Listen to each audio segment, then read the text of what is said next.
Halo masyarakat, di video kali ini kita akan membahas sebuah alat untuk menangkap siaran TV digital menggunakan antena UHF ya, atau antena biasa ya. Ini adalah set-top box DVB-T2 dari merek Tanaka. Untuk tampilan dashboardnya seperti ini, berwarna hitam. Di samping kiri atas ada tulisan Tanaka dan logonya AAA. Terus di samping kanan atas ada tulisan DVB-T2 set-top box Full HD 1080. Terus di bagian tengahnya mulai dari kiri ada EWS T2 New untuk serinya, gambar unitnya, dan cap SNI nya. Untuk Tanaka T2 New ini ada fitur tersembunyinya yaitu DVB to IP, dimana kita bisa menonton siaran TV digital melalui HP tanpa menggunakan internet alias gratis. Terus di bagian bawahnya ada tulisan perangkat penerima siaran televisi digital dan beberapa keterangan fiturnya mulai dari DVB-T2, MPEG, USB, WiFi, Type-C, PVR 1080p, Supercast, dan YouTube. Untuk tampilan atasnya seperti ini, ada tulisan T2 New dengan tulisan yang sangat gede. Terus di bagian sebelah kirinya ada keterangan seperti ini. Di sini dibuat dari PT Tanaka Elektronika Indonesia. Terus di bawahnya juga ada beberapa keterangan spesifikasinya. Terus di bagian sebelah kanan di sini ada keterangan isi dalam box. Kita cek nanti apakah sesuai isinya yang ada di gambar seperti ini. Oke, langsung saja kita unboxing untuk mengecek kelengkapannya. Di sini yang pertama kita dapat yaitu kabel RCA untuk penghubung ke segala jenis TV. Terus kita mendapatkan power adapter 5 volt 2 ampere. Untuk kabelnya ini sepanjang 1 meter kurang lebih. Terus di sini kita mendapatkan remote. Untuk remote-nya ini unik ya, ciri khas dari Tanaka, remote-nya yang sangat jumbo. Di sini untuk tombol-tombolnya sangat empuk bila kita operasikan. Terus di bagian bawahnya ada logo dari Tanakanya yaitu AAA, terus bawahnya Tanaka. Dan di sebelah sini dimana tempat kita untuk menaruh baterainya pada remote. Di sini untuk unitnya seperti ini dibungkus dengan plastik ya. Kita buka dulu sebentar, kita cek dan kita langsung taruh dulu aja. Terus di sini kita juga mendapatkan 2 buah baterai AAA untuk remote-nya, jadi tidak usah membeli baterai lagi. Kita di sini juga mendapatkan buku manual petunjuk ya, buat kalian yang masih bingung bisa baca-baca di sini. Untuk keterangannya sepertinya lengkap. Atau bisa saja teman-teman ikutin video ini sampai selesai agar lebih mudah dipahami atau lebih mudah dimengerti untuk mengoperasikan Tanaka T2 New ini.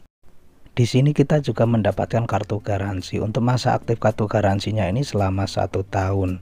Tentunya dengan ketentuan yang berlaku ya untuk garansinya, untuk mengklaim kartu garansinya bila ada kerusakan pada unit yang kita gunakan. Di bagian bawahnya sini ada tipe produk dan masa garansinya. Terus di bagian belakang ada keterangan lokasi service center mulai dari Jakarta, Cikarang, Bandung, Surabaya, Malang, Purwokerto, Medan, Pekanbaru, Jambi, Palembang, Lampung, Pontianak, Banjarmasin, Makassar, Manado. Terus di sebelah kanannya ada keterangan alamat lengkapnya. Oke, dan ini adalah bentuk unitnya. Untuk unitnya ini berwarna hitam di keseluruhan bodinya. Untuk dari bahan materialnya ini menggunakan plastik, tapi plastik yang sangat tebal ya teman-teman ya, cukup solid. Dan di bagian atas sebelah sini ada lubang sirkulasi udara yang membentuk pola seperti ini. Terus di bagian bawahnya juga ada lubang sirkulasi udara yang sangat banyak agar tidak cepat panas untuk set-top box-nya. Terus di bagian sebelah sini juga ada stiker SNI lagi dan keterangan spesifikasinya. Di samping sebelah kiri ada 1 port USB. Untuk tampilan depannya seperti ini. Di sebelah kiri ada tulisan Tanaka DVB-T2 HD, terus ada layar LED dan lampu indikator. Terus ada juga tulisan HDMI dan EWS. Jika kita lihat sesama, untuk tampilan unitnya dari depan mirip seperti Jubi kalau kalian pernah nonton serial anime dari Naruto. Atau bisa kita miripkan dengan bentuk dari kepiting. Terus di samping sebelah kanannya di sini masih ada tombol power, tombol navigasi atas, tombol navigasi bawah, tombol volume plus, dan tombol volume min. Jadi masih ada tombol fisiknya di set-top box Tanaka T2 New. Terus untuk tampilan belakangnya seperti ini. Mulai dari kiri ada port RF in untuk nyolokin antena, RF out, port USB, jadi ada 2 port USB. Terus ada port HDMI buat TV yang sudah support menggunakan kabel HDMI. Terus di sebelahnya lagi ada port RCA untuk semua jenis TV. Ini colokan untuk TV tabung juga bisa. Terus di sebelah sini buat nyolokin colokan dari power adapternya. Oke, untuk instalasi ke televisinya sebenarnya sangat gampang ya teman-teman ya. Kalian bisa menggunakan kabel RCA ini untuk ke semua jenis TV dan juga termasuknya TV tabung itu kita bisa gunakan kabel RCA. Caranya gampang, kita colokan aja sesuai warnanya, kuning colok di kuning, putih colok di putih, dan merah kita colok di merah. Terus untuk kabel yang sebelahnya lagi kita colokan di televisi, ikutin warna yang ada di televisinya. Buat TV kalian yang sudah mendukung atau support kabel HDMI, ada colokan HDMI nya, kalian bisa gunakan kabel HDMI agar hasilnya lebih bagus. Untuk di set top box-nya kita colokan di sini, dan di ujung sebelahnya lagi kita colokan di lubang colokan pada televisinya. Ingat, untuk penggunaannya kita hanya pilih salah satu ya, menggunakan kabel HDMI atau kita pilih menggunakan kabel RCA. Jadi kita pilih salah satu saja.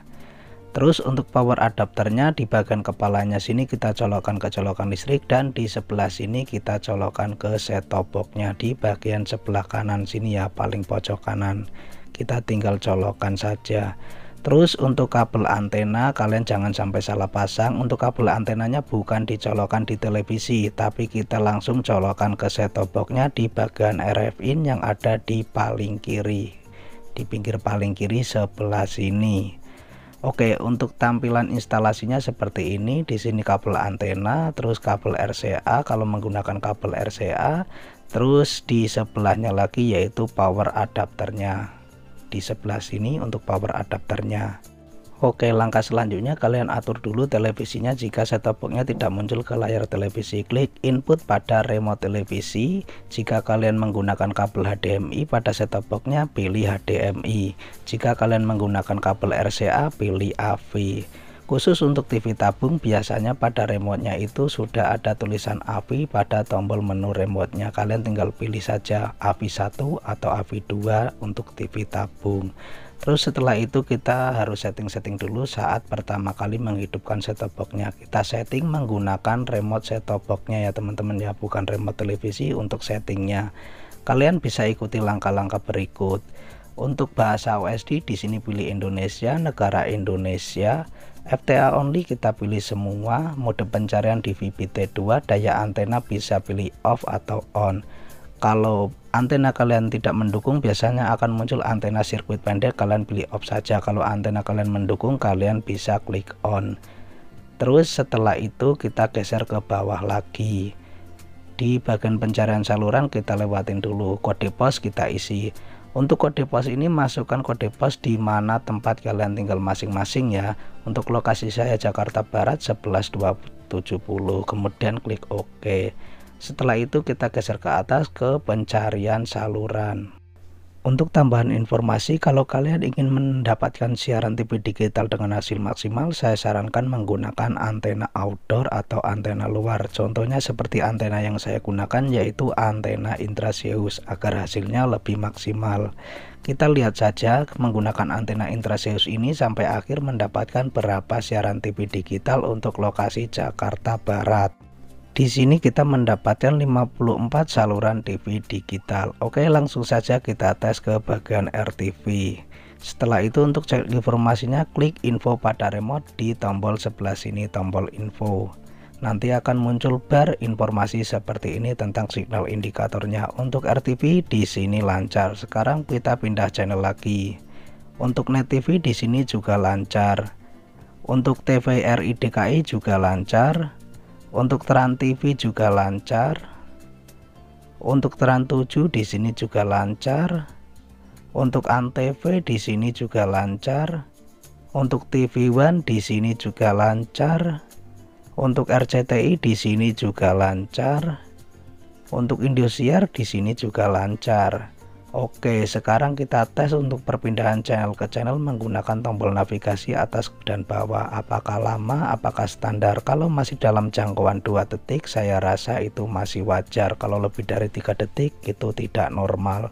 Oke, menurut saya di sini untuk perpindahan dari channel ke channel masih dibilang wajar ya, karena kurang lebih 1-2 detik untuk perpindahan channel ke channel menggunakan tombol remote-nya.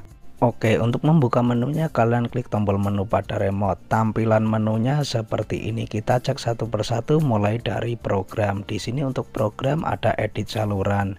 Untuk edit saluran di sini kita bisa mengganti nama saluran yang kita inginkan. Terus di bagian bawahnya ada EPG, urutkan, LCN kita bisa pilih off atau on. Kalau saya lebih suka off. Aju kita juga bisa kita pilih off atau on. Untuk volume global kita biarkan. Terus kita pindah ke bagian pencarian. Untuk di bagian pencarian di sini dimana tempat kalian untuk scan ulang siaran TV digital. Sebenarnya sama caranya saat pertama kali kita menghidupkan set-top box ini. Di sini yang membedakan hanyalah untuk daya antena. Saya ingatkan lagi ya, kalau antena support pilih on, kalau tidak pilih off. Terus untuk kode pos, masukkan kode pos di mana tempat kalian tinggal masing-masing. Oke, setelah itu kita pindah ke bagian sistem. Di bagian sistem di sini ada bahasa, pengaturan orang tua, kontrol kunci, reset pabrik. Untuk reset pabrik kita klik OK, masukkan angka 0 sebanyak kolom ini penuh ya, ada 6, nanti akan restart ulang sendiri untuk reset pabriknya.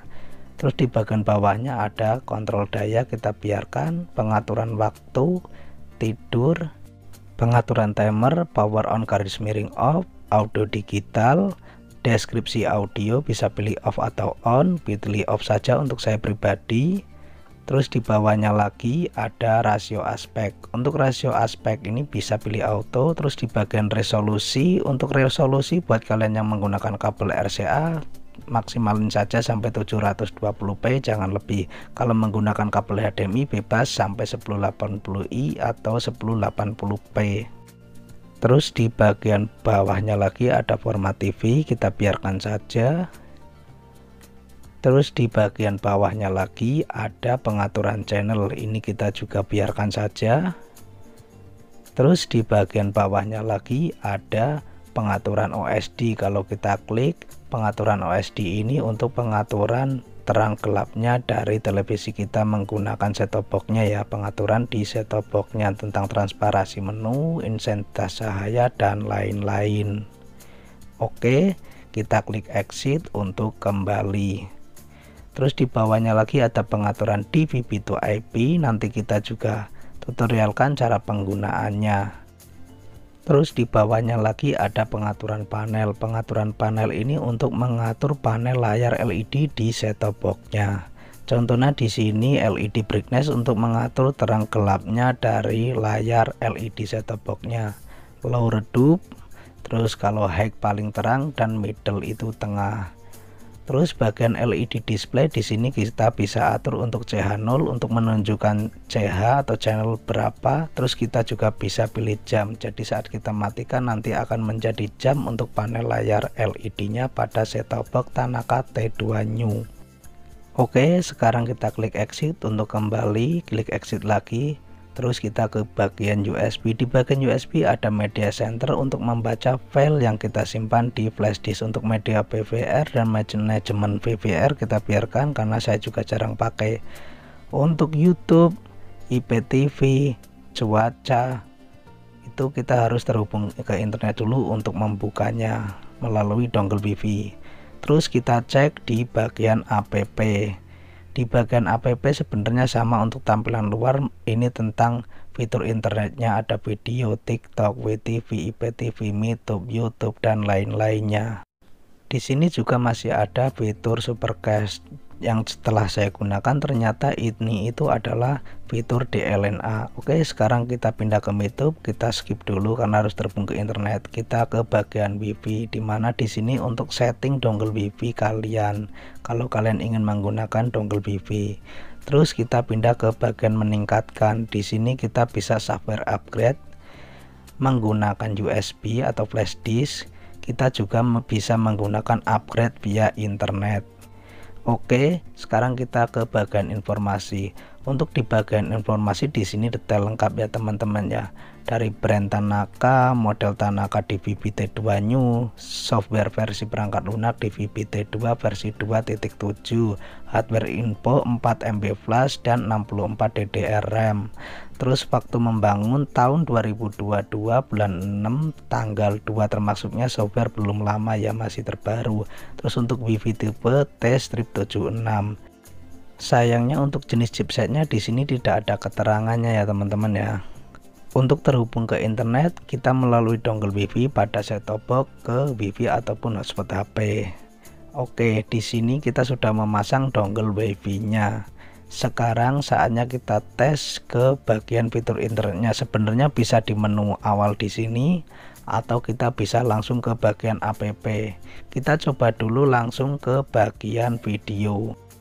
Setelah terbuka kita tinggal pilih menunya. Di sini kita ke bagian movies, terus kita geser ke kanan untuk memilih salah satu videonya, klik OK. Terus kemudian klik OK lagi. Untuk aplikasi videonya di sini lancar. Terus kita coba ke bagian TikTok. Setelah terbuka kita tinggal pilih salah satu videonya. Untuk TikTok di sini juga lancar, kita bisa lihat sendiri. Terus kita ke bagian WTV. Setelah terbuka kita tinggal pilih menunya. Di sini saya akan coba di bagian horor. Terus kita tinggal pilih salah satu videonya, klik OK. Dan jika sudah muncul beberapa listnya kita tinggal pilih salah satu terus kemudian klik OK. Untuk WTV di sini juga sangat lancar. Terus kita pindah ke bagian IPTV. Sayangnya untuk di bagian IPTV-nya masih kosong. Kalian harus impor sendiri jika mempunyai file IPTV-nya. Tinggal klik tombol biru pada remote untuk mengimpor salurannya. Sekarang kita pindah ke bagian YouTube. Setelah itu kita tinggal pilih menunya. Contohnya di sini saya coba pilih bagian film. Terus pilih film A. Terus kita tinggal cari video yang ini kita tonton. Di sini untuk YouTube juga sangat lancar. Terus kita pindah ke bagian YouTube. Setelah terbuka, untuk mengaturnya klik tombol merah pada remote untuk pengaturan. Di sini untuk pengaturannya ada pengaturan wilayah dan juga ada pengaturan resolusi. Kita klik OK untuk memilih resolusinya. Setelah itu kita klik OK dan kita exit. Terus di sini kita tinggal geser ke kanan untuk memilih salah satu video yang ini kita tonton. Contohnya di sini kita coba klik video yang ini, apakah berjalan? Untuk YouTube-nya di sini juga sangat lancar. Sekarang kita pindah ke bagian YouTube Kids. Setelah terbuka kita pilih menunya. Contohnya di sini kita pilih jelajahi. Terus kita pilih ke video, geser sebelah kanan ya untuk memilih videonya. Terus kita klik OK. Untuk YouTube Kids-nya di sini juga lancar. Terus kita geser ke bawah lagi ke bagian cuaca. Untuk bagian cuaca di sini juga bekerja dengan normal, membaca lokasi saya yaitu wilayah Jakarta. Terus kita pindah ke bagian Supercast. Untuk Supercast ini ternyata setelah saya gunakan yaitu ini fitur DLNA. Oke, kita kembali ke menu utama. Di sini kita akan setting menggunakan fitur DVB to IP. Caranya gampang. Setelah kembali ke menu utama, kita geser ke kanan ke bagian sistem. Di bagian sistem, di sini kita tinggal geser ke bawah terus ke bawah sampai ke menu DVB to IP seperti ini. Kemudian kita klik OK. Untuk pengaturannya mode DVB to IP kita pilih on atau kita hidupkan ya. Dari off kita pilih on.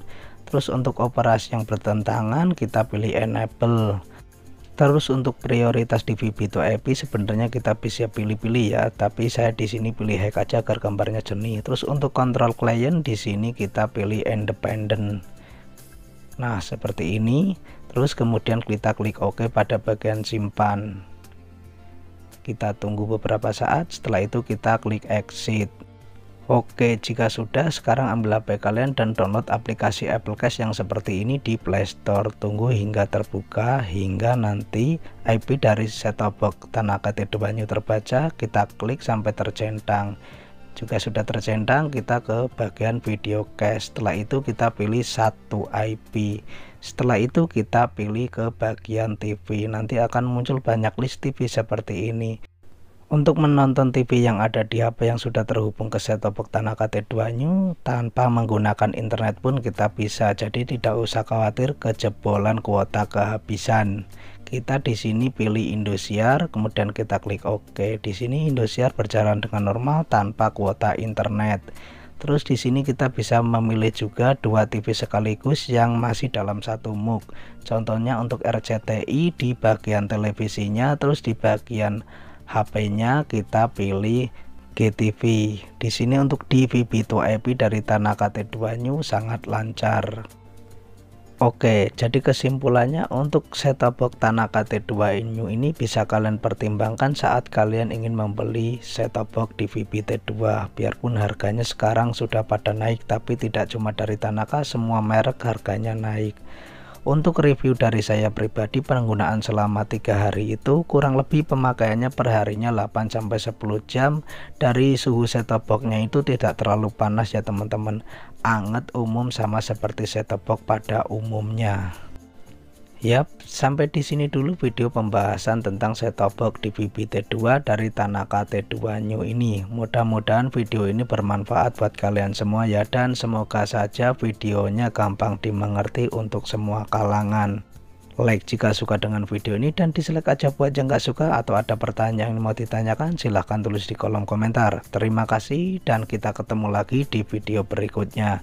Yang mau subscribe dipersilahkan. Saya ucapkan banyak-banyak terima kasih.